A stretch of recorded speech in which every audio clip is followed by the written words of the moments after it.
असं मिळून आसा या प्रोग्राम कित्या खातीर हो केला तुम्ही?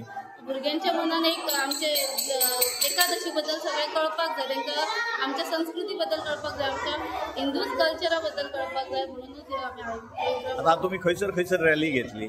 आमी शाळेक वचून मेन रोडा वचून सगळे घेवन येवन हांगा भुमिका देवळान येयली आनी हांगा मातशी दिंडी घातली.